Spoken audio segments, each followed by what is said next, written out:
पत्थर के अंदर की इच्छा, बन मूरत में इतराऊं। पुष्पों के अंदर की इच्छा, स्नेह मधुप जी भर पाऊं। नदिया के अंदर की इच्छा कि हृदय शिखर का चीर सकूं। और मानव के अंदर की इच्छा कि मन के पार चला जाऊं, मन के पार चला जाऊं।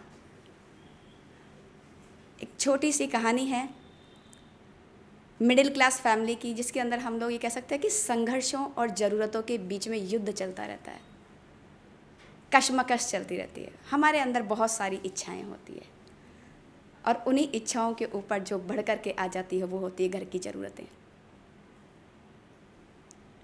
एक ज़रूरतों का पहाड़ बन जाता है और उसके नीचे जा कर के जो इच्छाएं हैं वो कुछ दब जाती है और कुछ दब करके मर जाती है। जो कुछ दबी रहती है वो टीस करती है। तो कहानी का शीर्षक है चूड़ियाँ। उसके हाथ कांप रहे थे। उसने कांपते हाथों से अपनी कलाई आगे की ओर बढ़ाई। हाथों की नसें साफ दिखाई देने लगी थी। त्वचा पतली और चमकीली हो चुकी थी। अचानक दो चमकती हुई चूड़ियाँ लुढ़क कर उसकी कलाई में आ गई।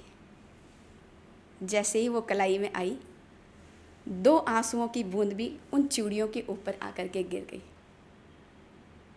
वो उसकी अकेली की आंसू नहीं थे, वो आंसू थे पल्लवी के खुद के और उसके पति श्रीकांत के। जी हाँ, ये कहानी है पल्लवी और श्रीकांत की। नहीं, ऐसा बिल्कुल नहीं है कि उनके घर में किसी भी चीज़ की कोई कमी थी। भगवान की दया से घर में पूरा भरा पूरा परिवार था और बहुत अच्छा रुपया पैसा था।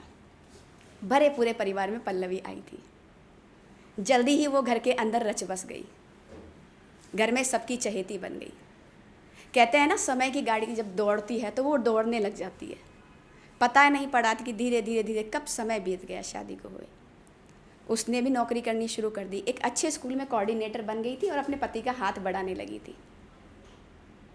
जब भी वो अक्सर स्कूल जाती तो वहाँ पर वो एक टीचर को देखती थी जिसके हाथों में दो पतली पतली चूड़ियाँ थी सोने की। ऐसा नहीं है कि उसके पास कुछ सब चीज़ें थी, लेकिन उसके पास बस वो दो चूड़ियाँ नहीं थी। अक्सर वो श्रीकांत से भी बोलती थी, चूड़ियों का जिक्र करती थी। हाँ तो बनवा देंगे, कौन सी बड़ी बात है, थोड़ा रुक जाओ। हाँ ठीक है, अभी कुछ ज़रूरतें हैं। धीरे धीरे पूंजी जमा होने लगी। पूंजी जमा होने लगी, उन्होंने एक अच्छा बड़ा मकान खरीद लिया। उस नए मकान को खरीदने के बाद फिर से पूंजी जमा हुई। सोचा कुछ इन्वेस्टमेंट कर लिया जाए, क्योंकि वो बच्चों की ओर देख रहे थे। उनके बच्चे बड़े होने लगे थे। उन्होंने अपना इन्वेस्टमेंट दुकानों में किया। जहाँ धन का संचय होने लगता है तो इच्छाएं धीरे धीरे धीरे धीरे और बढ़ने लग जाती है, और उन इच्छाओं को हम लोग ज़रूरतें समझ लेते हैं। जब जैसे उन्होंने दुकान खरीदी तो वो जब भी उस दुकान की तरफ जाती तो वहाँ से भी आसपास की ज्वेलरी की दुकानों से दो छोटी छोटी चूड़ियाँ झांकती हुई उसको बुलाती हुई नज़र आती थी। वो आगे बढ़ जाती थी। घर पर अक्सर जब भी चाय पीती थी पति के साथ में, तो जब भी वो अखबार खोलती थी तो उन अखबार के बीच में वो चूड़ियों के जो विज्ञापन है वो उसे दिखाई देते रहते थे। उनको देखने के बाद में वो देखती थी कि सोने का भाव क्या चल रहा है, तो एक हरा निशान दिखाई देता था और वो उसे बंद करके रख देती थी। समय आगे बढ़ने लगा। समय के बढ़ते बढ़ते बढ़ते बेटा बड़ा होने लगा। उन्हें अब चिंता होने लगी थी।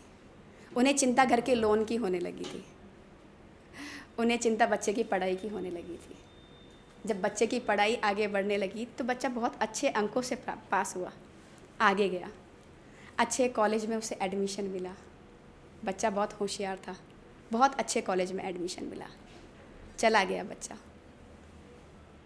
कुछ ही समय बाद में सूचना आई कि बच्चा जो है उसको बहुत अच्छी नौकरी मिल गई है, वहीं वो सेटल हो गया।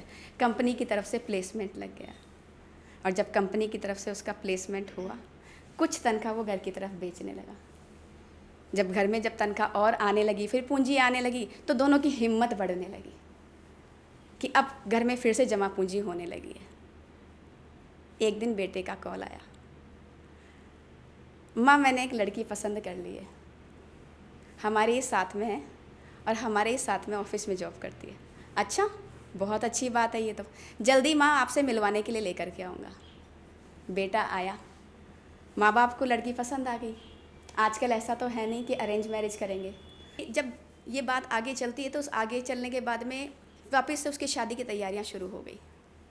और आप जानते हैं कि जब शादी की तैयारियां शुरू हुई तो बहू के लिए उन्हें ज्वेलरी खरीदनी थी। वो गए दुकान पर।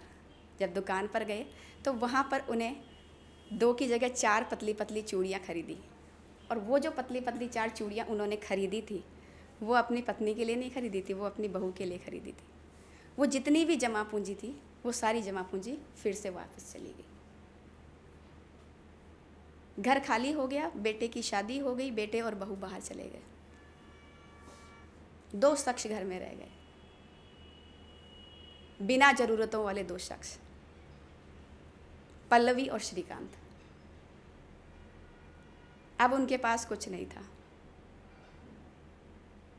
लेकिन उनके पास तन था, लेकिन उनके पास मन नहीं था। अचानक श्रीकांत ने दुकानों को बेचने की प्रक्रिया शुरू करी। दुकानों को बेचा गया। जब दुकानें बिक गई फिर घर में ताला लगाया गया।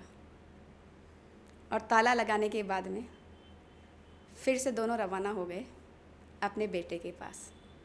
जब बेटे के पास रवाना हुए, वहाँ जाने के बाद में एक दिन यूं ही बैठे थे और पिताजी की खोज खबर शुरू हो गई। माँ वहीं थी, पिताजी नहीं थे। पूरे रिश्तेदारों में फ़ोन किए गए, सब जगह मालूम किया गया, वो नहीं मिले, क्योंकि वो 1-2 घंटे के लिए भी कहीं नहीं जाते थे। शाम को पिताजी आए, परिवार वहीं था, माँ भी वहीं बैठी थी। पिताजी ने एक बक्सा निकाला, छोटा सा चमकीला, और ला कर के माँ के आगे रख दिया और कलाई की ओर हाथ बढ़ाया। जैसे ही माँ ने हाथ बढ़ाया, उन्होंने उसमें से 2 चूड़ियाँ निकाल करके माँ के हाथों में पहना दी। कहते हैं कि माँ को समझ नहीं आ रहा था कि खुश होना है या गम होना है। कहते हैं कि जब तन होता है तब मन नहीं होता है, और जब मन होता है तब तन नहीं होता है। बस मेरी कहानी यही है। धन्यवाद।